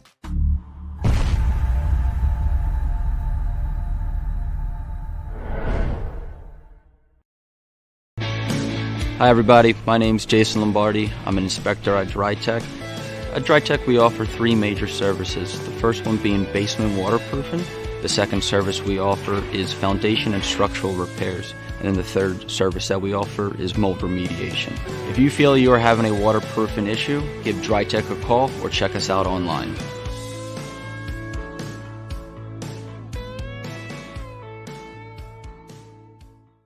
Do you stream on a Roku, Fire Stick, Google TV, or Apple TV? Now you can watch 6ABC 24/7 with the 6ABC Philadelphia streaming app. For the big story on Action News, Search 6ABC Philadelphia and start streaming today. EAGLES. Eagles.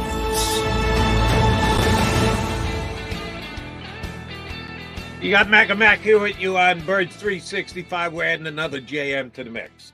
There are two main reasons we bring John Marks onto the show. Number one is he knows what he's talking about. Number two is he adds a little culture. It's the only piano background drop that we have. And nobody else we're putting up here on the show has a piano in the background other than Johnny Marks. And we could use the little aid in culture here. How's culture treating you these days, Jay Marks? Well, I mean, it's not just so you guys know, it's a fake background. The only piano I have would be a baby piano, like a real baby piano, a keyboard. So that's just a background. My house has toys and clothes thrown all over. It looks good though. Yeah, that's a hell of an abode you got there. Yeah. That's a green screen back. I didn't want to let people in on the trick, John. But I knew that. Be surprised how many people think it's actually my. Hey, yeah. I was ready to go with it, buddy. I was trying to give you as much credit as possible. If you want to pull back the curtain, that's up to you. All right, let's pull back the curtain. John's doing pretty well for himself. John, look at that. Look at that. It's not the old days of sports radio that I worked in, Jody. Understood. Right?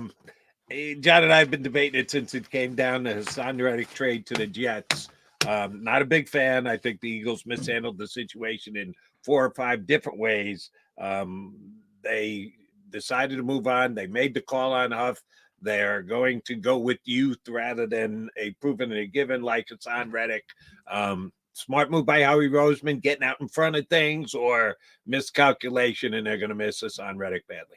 Well, a couple things here. I think first, I was a little bit surprised they were able to get what could be a second-round draft pick for a guy that's in the final year of a contract, making good money, that wants a new contract. So you're either renting him for a season for possibly a second-round draft pick, and they can sign him to an extension, which they could have done in free agency anyway, but it was worth it to the Jets. So I was a little bit surprised that they were able to get possibly a second-round draft pick. You think a future possible second or third-round draft pick is good compensation for one of the 5 best defensive ends in the National Football League? Well, I mean, there weren't a lot of teams jumping and giving the Eagles a second-round draft pick. I'm not telling you that I think it makes the Eagles better. What I'm saying is that, and I wouldn't have done it, I would have said, hey, listen, Hassan, and internally, I don't know if Hassan had just said, hey, I'm moving on, so trade me. And the Eagles decided, hey, let's move on right now if he's unhappy. Maybe some of the things that they saw last year where he was looking for sacks more than he was looking to, play the entire, be a piece of the defensive line that's going to help everybody on the defensive line. But I'll say this: Howie, make no mistake about it, Howie's betting on Huff. Howie's wanted to get younger at the position, so he got 4 or 5 years younger, and he's betting on Huff can be the double-digit sack guy. Now, it's a big bet, and it could blow up in his face. If this guy comes in and doesn't produce double-digit sacks, and Hassan Reddick goes up to New York and looks like the same player he was here the last 2 years, this is going to look bad. But really, it's more or less a 2-year contract for Huff, so he gets younger at the position. He doesn't pay an older defensive lineman or an edge rusher top of the market money to stay. I don't think you're a better team on defense, and I think that's right now on paper hard to argue. These guys have to step up. These younger guys have to step up. So now you're looking at Nolan Smith. He's got to step up. You're looking at Josh Sweat to have a little bit of more of a bounce back season. BG's going to be BG, but you're going to need to get sacks from the position, and you're going to be leaning on the young guys. And I just hope they're ready to do it. Yeah, Nolan Smith is the guy. I think it has more to do with Nolan Smith, John, than Bryce Huff. I think, either way, if Hassan Reddick is back and the Eagles work something out, Bryce Huff was going to be a big part of the rotation. Nolan Smith would not be in that instance. If you go back to the combine, John, Howie made a big thing about, we probably should have got Nolan Smith on the field a little bit more last season. I'm not sure that's right, by the way, from what he performed. But nonetheless, and then 15 minutes later, Nick spoke, Nick Sirianni, and said, you know what? I'm playing who helps me win on Sunday. And that was a little bit of a disconnect right there for everyone to see. So my question to you, John Marks, is did Howie Roseman moneyball this and say, all right, you're not going to play my guy. I'm going to trade him. So you have to play my guy. I actually hadn't thought of it that way. I think it's from the standpoint of looking where the season ended and the fact that you used a first-round draft pick, the late first-round draft pick for a player that really didn't contribute much at all. I think it's the constant push-pull of a coach that's trying to win games and an overseer of the organization like Howie Roseman that's looking a little bit of everything, including trying to win games right now. I just think it's Howie trying to give confidence to Nolan Smith and saying hey, we should have put him out there more. Because like you said, John, did he really give anybody a reason to put him out there more? This team was fighting for their life. They're in a free fall at the end of the season, and they're going to put a rookie out there that doesn't look like that really he has earned the snaps or that he's ready to play on that level. So I hope he's ready this year. We know oftentimes we see this with rookies. They go from playing in their season to the draft process to getting drafted to moving to a new city to training camp to a long season, and they're just totally mentally and physically gassed. If he's going to be a player, we're going to see, and I think we're going to see in training camp. So I look forward to your reports from down there. But we should see in training camp, and we should see early in the season if this guy's going to be a player or not. Here's the one thing where I'll kind of come down on Howie's side of Smith could have gotten more time last year. Did Josh Sweat blow anybody away in the second half of the season? If they had given him a couple extra snaps, would anybody be jumping up and going, "Oh my God, you can't take Josh Sweat off the field"? No, he just didn't have a good season. They had a lousy second half, so they could have gotten him in. I know where Nick's coming from, and that's right. His job, he's got to evaluate and he's got to play his best players. Was Josh Sweat unquestionably better than the other options they had there? Not by his production, not by the way he played for me. All right, how are they going to replace Fletcher Cox in that middle of the defensive line? God bless Fletch. He's going to talk to the media today. Hope he has a great life. The rest of his life, he's going to be missed. He was their most consistent defensive player last year. How do they replace him? Yeah, it's pretty interesting because I would say most fans didn't want him back last year. And I think there's a variety of reasons for that. But he came in, and like you had said, Jody, he was their best defensive lineman. He really was. He really needed him in his production. The young guys have to step up. I mean, you have first-round draft picks. You trade up, and you get a Jordan Davis, and I know he's not a pass rusher, but you need to feel the impact on the defensive line. He's supposed to be this, like if you're using a high first-round draft pick on a defensive lineman that's not getting to the quarterback, well, damn, you know what? He better be able to really be a foundational piece and be the anchor on that defensive line against the run. And then Jalen Carter needs to be a double-digit sack guy. If Fletcher's been right there or he's been a double-digit sack guy the last couple of years, then he needs to step into that role. And Carter was really good at the beginning of last season. Like we had said with the rookies, it seems like he tailed off a little bit towards the end of the year, at least the production when the team was struggling. Jalen Carter has to be the Fletcher Cox replacement in sacks. And then outside of that, Milton Williams has looked good as a rotational piece to get to the quarterback. So, I mean, this is now when you look at this line, and they're probably going to draft a defensive lineman in the first 2 rounds. They have those 3 picks in the first 2 rounds. You're probably going to see another guy that they take. So it's got to be the young guys. This is the year that the young guys have to step up and take that next step. Fletcher, I've talked about, John, and I hate to do it, but I'm going to put you on the spot. I've always said, this is one of the great defensive players in Eagles franchise history. And if you gave him the podcast and the Mummers outfit and the personality, people would realize this is a Hall of Fame level player. And for some reason they don't. And you mentioned last year, a lot of fans didn't want him back, and he just played well again. And, he's one Super Bowl team in this franchise's history. He was the best player on that team, the best pure football player. Why doesn't Fletcher Cox get the flowers that Fletcher Cox deserves? I think you said it. I think when things are going well, fans love Fletch. But then if things don't go well, or there's this perception that it's like, well, he's kind of washed up and it's time to move on from him. I don't know. I remember the draft that he was coming out. I think it was it Dontari Poe that was a 3-4 nose tackle, and Fletch, they were considered right there in that first round. That's a good pull, by the way. I hadn't thought of Dontari Poe in a while. Thank you, Johnny Marks. So it shows you how long Fletcher was a good player for, because I don't even know the last time Poe had played anywhere. Certainly he's never played at Fletcher's level. But the Eagles got it right. I mean, for all the bitching and complaining we do about Howie and he missed this draft pick, he missed that draft pick, you're talking about a player arguably that's going to have his number retired with the team and help bring them to the first Super Bowl. And really, when you talk to teammates, and you know this, John, because you're down there all the time and you know these guys personally, Fletcher was a rock. Fletcher and BG were a rock for those younger defensive linemen and for that line for a long time. So I mean, personally, I've done some stuff with Fletcher. He's a nice enough guy. He doesn't have the Jason Kelce personality. BG has that gleam in his eye and has that smile, and he charms everybody. And just Fletcher just isn't that guy. So I don't think there's a disconnect with the fans. I just don't think there's that connection that we feel with some of the other players that have been here, like BG and Kelce. By the way, I don't know if the Eagles got it right. Dontari Poe was picked number 11 by the Kansas City Chiefs that last year. So they took him off the table, and the Eagles took Cox at 12. So hopefully they would have taken him, but who knows? So he went the pick before. Yeah. Okay. Yeah. If you look at that draft, that was the Andrew Luck draft. So obviously Andrew Luck was tremendous, but had a very short career. Right. And then it was RG3, Trent Richardson, Matt Khalil, Justin Blackman, Morris Claiborne, Mark Justin Barron, Blackman.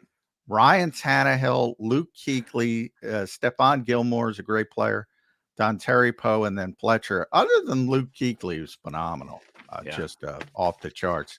I think he's the best player in that draft. Now, luck would have been, but the career, amazing career for Fletcher Cox. Yeah. Justin Blackman, another guy whose name I didn't expect to hear today.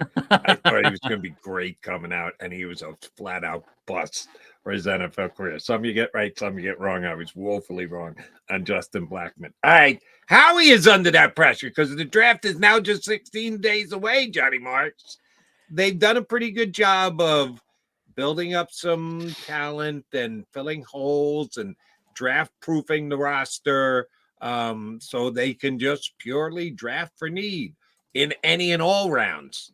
Let's be honest. We consider the first round about 80% of the draft, and then everything else comes thereafter. Best available player, leaning toward a draft position. If Howie doesn't pick this position, he's an idiot. What are your thoughts on the Eagles in their first round draft pick? Assuming they stay at 22, which we know is never a given with Howie. Could move up a little, could move back a little. But if they stay at 22, what position do you think they're most likely going to draft? So 3 picks between 22 and 53. And like you had just said, I remember I had Daniel Jeremiah on Marks and Reese with WIP last 2 years leading up, on weekly leading up to the draft.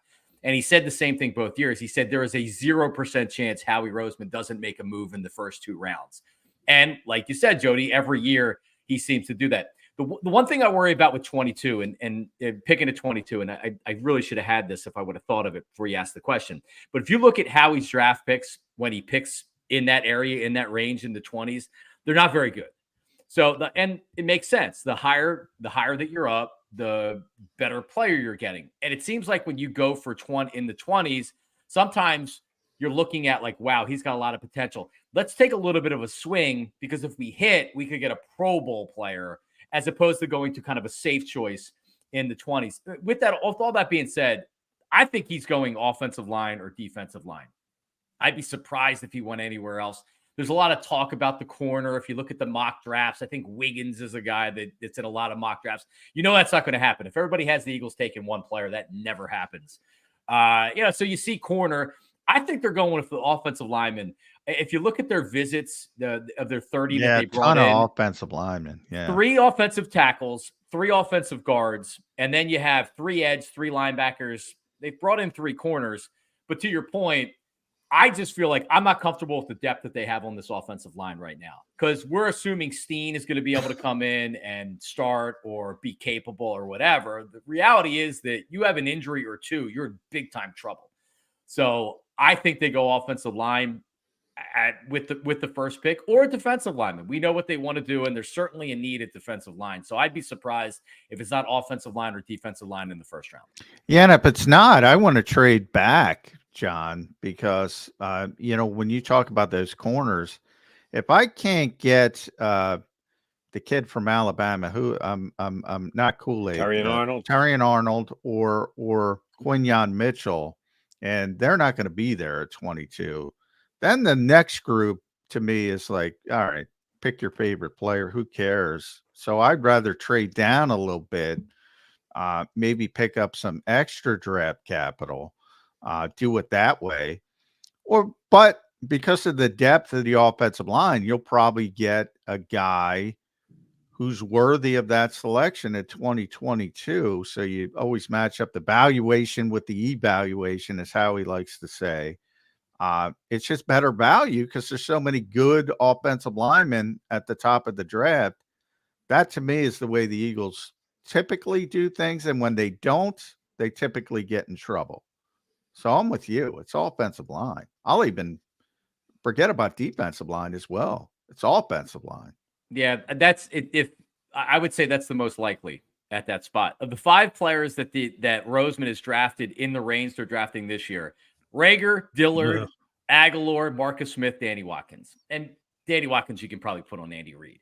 But still, when they're drafting in the 20s, when Nelson Aguilar is the best of the group, you got problems. Yikes. Yeah. All That's not good, Johnny Mark. Good point out by John, you. But John, to your point, I don't know if they would even move out of the first round. Maybe they want that 5th-year option just to be able to control the player, or maybe they don't. Right? Like Nolan Smith has a 5th-year option right now. A couple years ago, I asked Howie that specific question about the 5th-year option.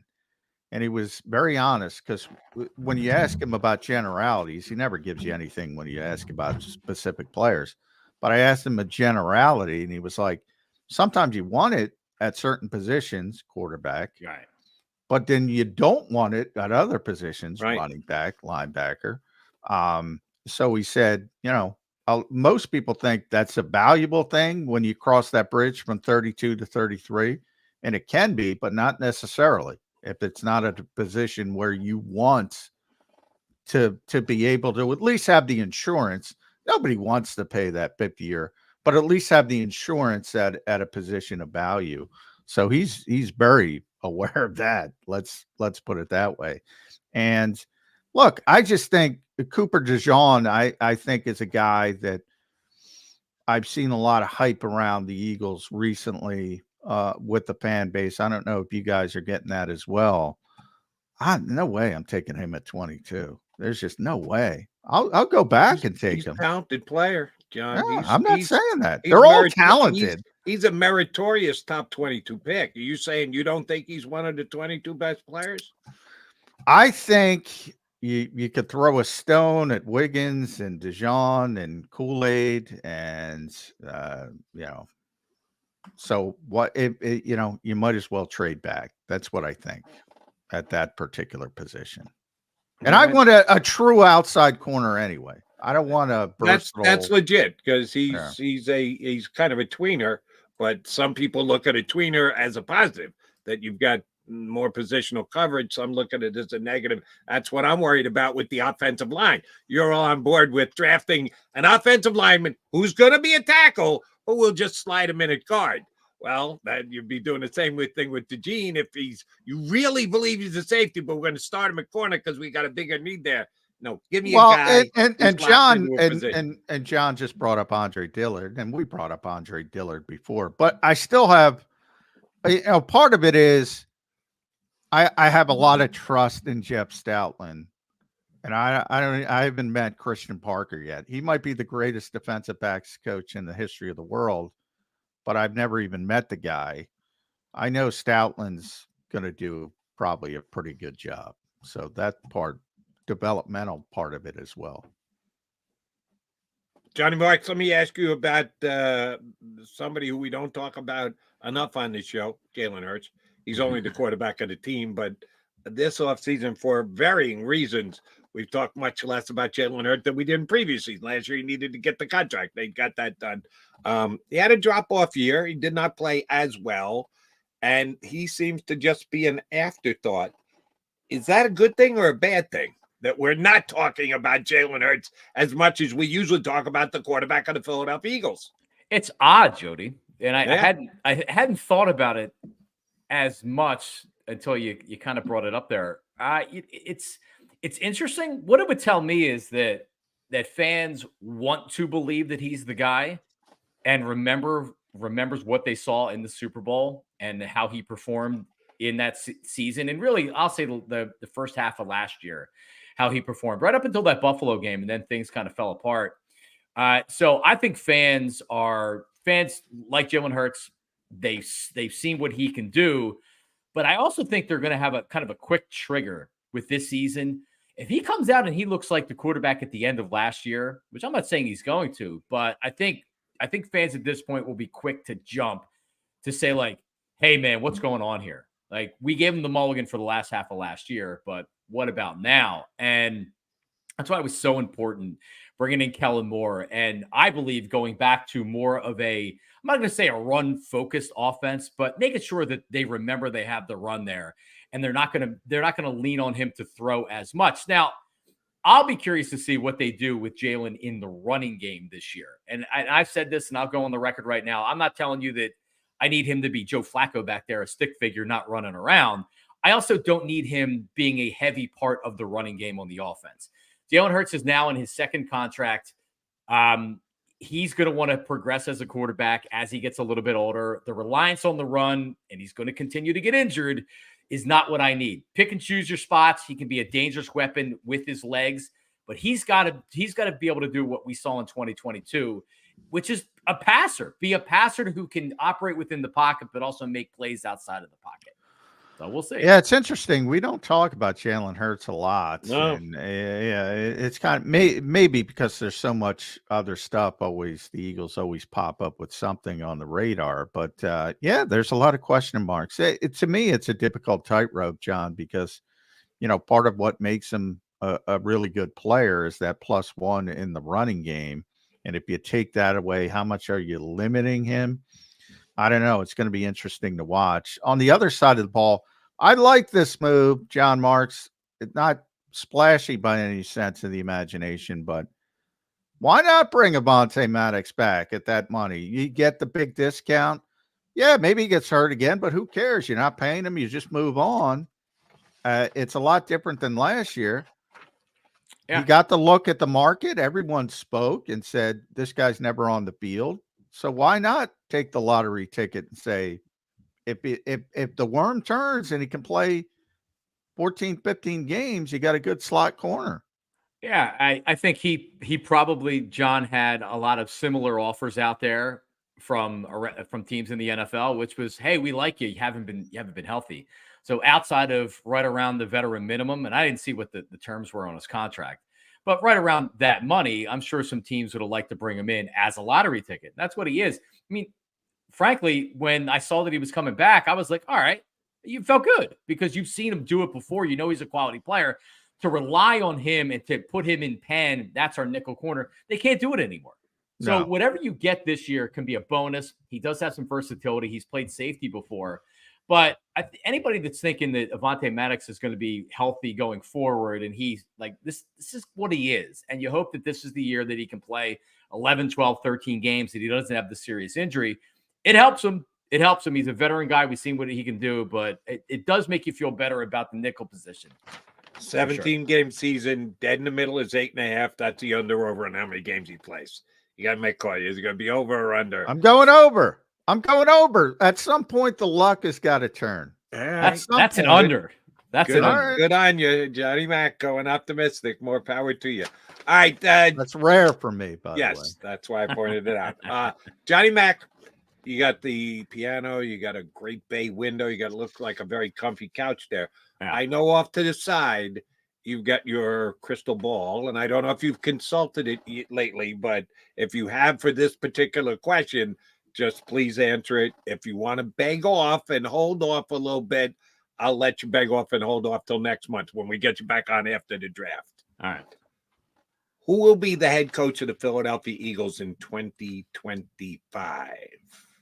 I feel like I need your old 8-ball for this question. 8-ball, crystal ball. I'm giving you, I'm asking you to juggle balls here, Johnny Marks, and come up with an answer. But I'll also accept as an answer, give me a month to think about it. If you want to wait, I'll let you wait. But if you want to answer right now, please answer. I have an answer, and I'm not going to go Nick Sirianni because that'd be too easy.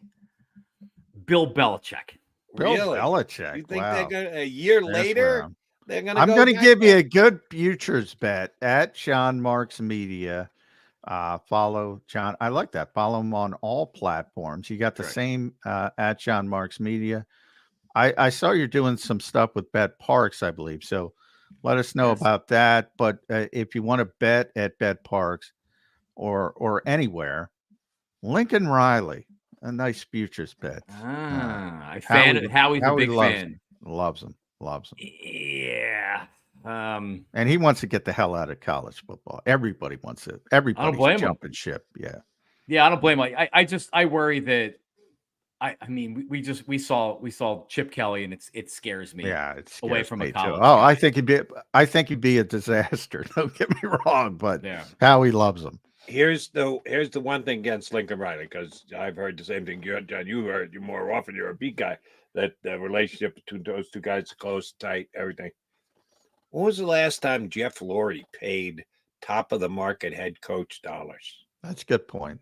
Yeah, Chip. Never. He doesn't chase them. Ever. ever. Well, He's Chip 0 for his ownership career for paying. Now, re-signing Andy Reid, Andy, after he went to Super Bowl, got up there. But I'm talking about hiring off the open market, the go-to guy, the hot candidate, the guy who's going to get paid, move immediately into the top 7 coaching pay in the league. Lincoln Riley's going to want that. If he's coming here, he's going to want to get paid. Well, I don't know. Another shitty season, maybe not. Which Chip? If he has another shitty season, it's not a good idea. Chip was close. To hide him.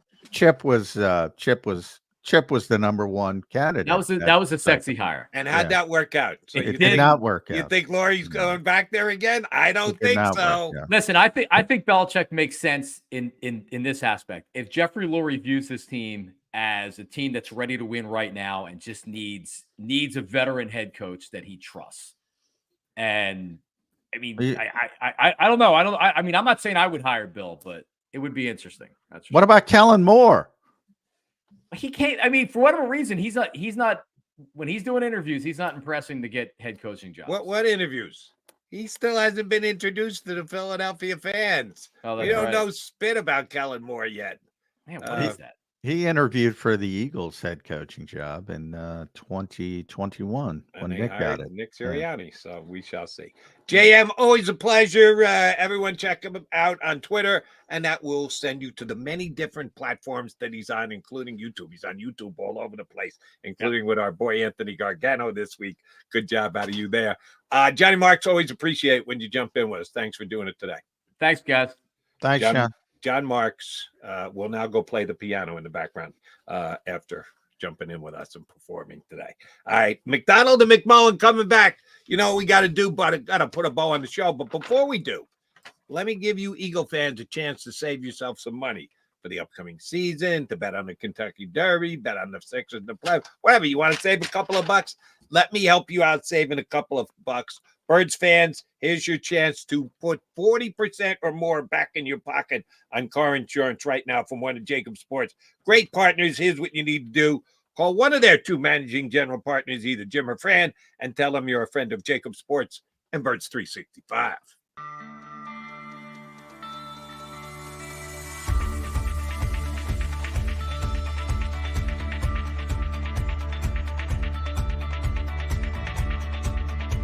Hi, I'm Jim Muehlbronner, Managing Partner at Delval Insurance Group.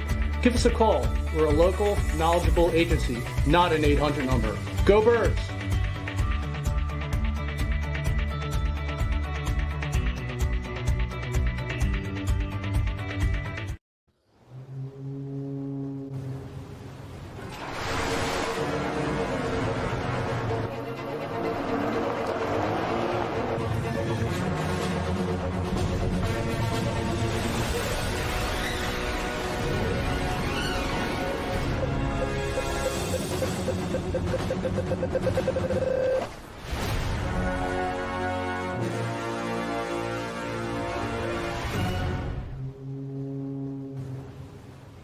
Imagine for a moment that you went to work today and when you came home, you were catastrophically injured. Your life and your family's life. That's what happened to union construction worker Mike Little. I was scared of what the end was going to be, but to be 100% honest with you, I knew I was going to be all right just by talking with Brian. In my heart, I just knew everything was going to be all right. Call the firm and find out why they say, "We got this." Call 215-458-2222.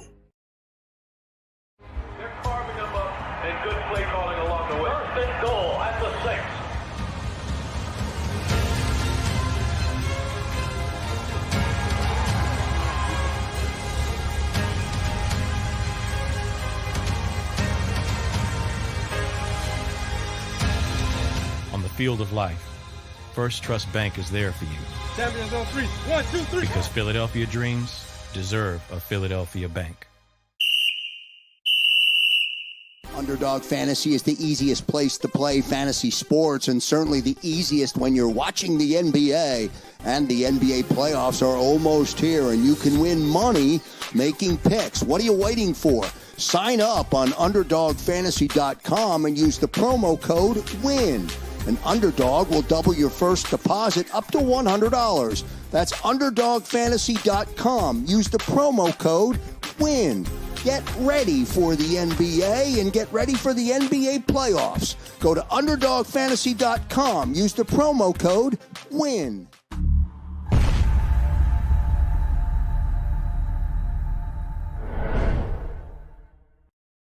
Hi everybody, my name's Jason Lombardi. I'm an inspector at DryTech. At DryTech we offer three major services, the first one being basement waterproofing. The second service we offer is foundation and structural repairs. And then the third service that we offer is mold remediation. If you feel you are having a waterproofing issue, give DryTech a call or check us out online.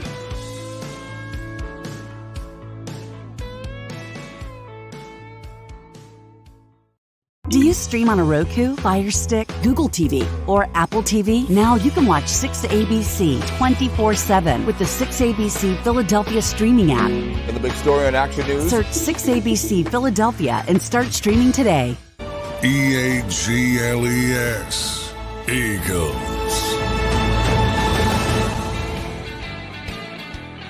All right, come down the home stretch, Birds 365. You want to do your boys a favor? Hit the like button. Come on. Come on. You haven't hit the like button in the last several shows. Do it today. Thank you very much for that. We appreciate your support. Something I was going to bring up earlier, I didn't. Shame on me. And then we got to talking Eagles with Johnny Marks.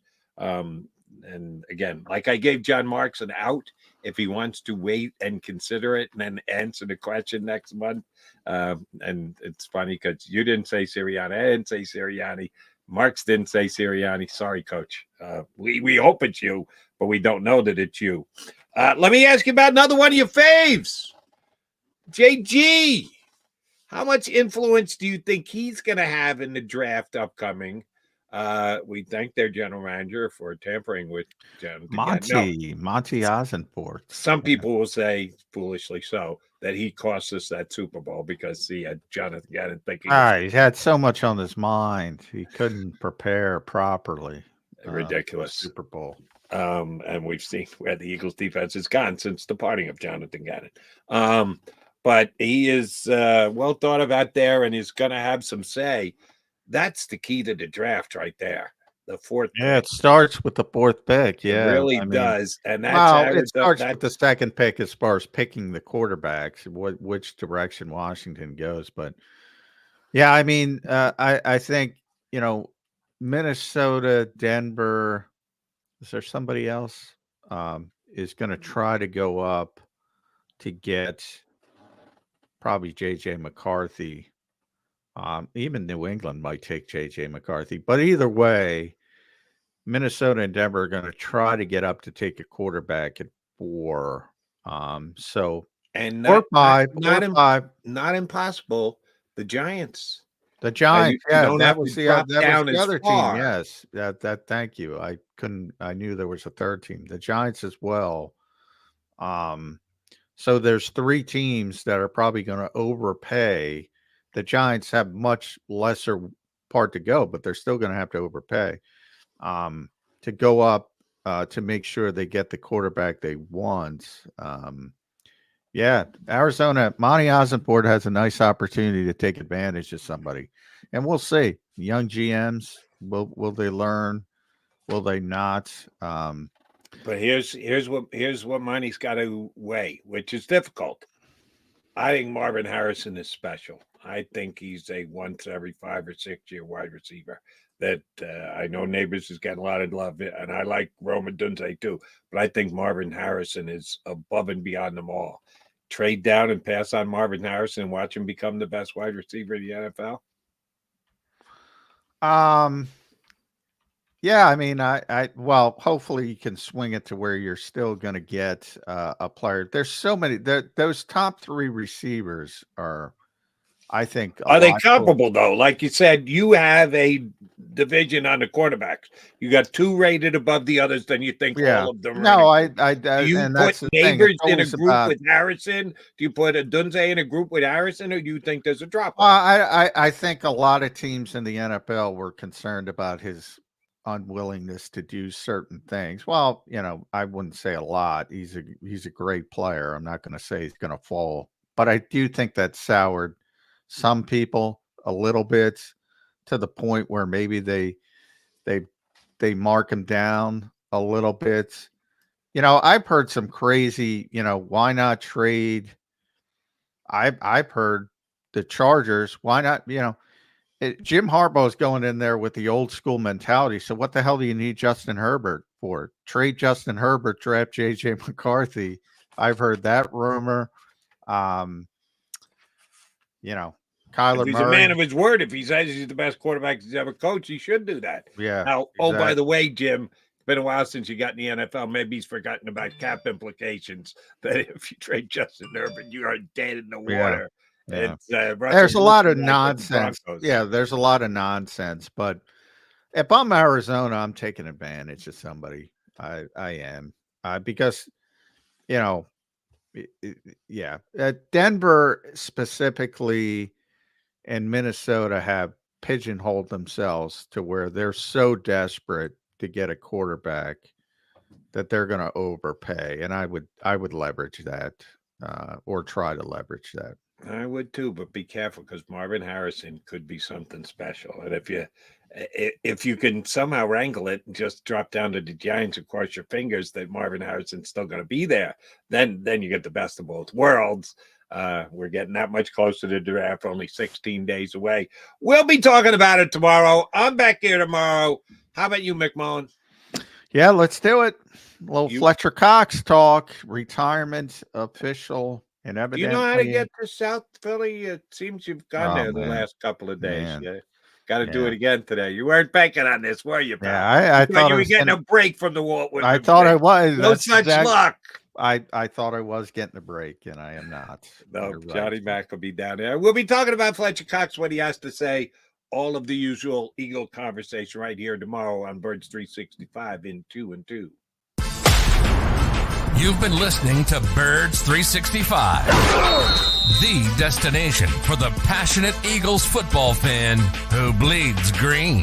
If it's Eagles football, we're talking about it. Debate, inside the locker room, and guests that are some of the greatest football minds from around the region. We hope you enjoyed the show. We know we had a blast. Make sure to like, comment, and subscribe, and we'll be back soon.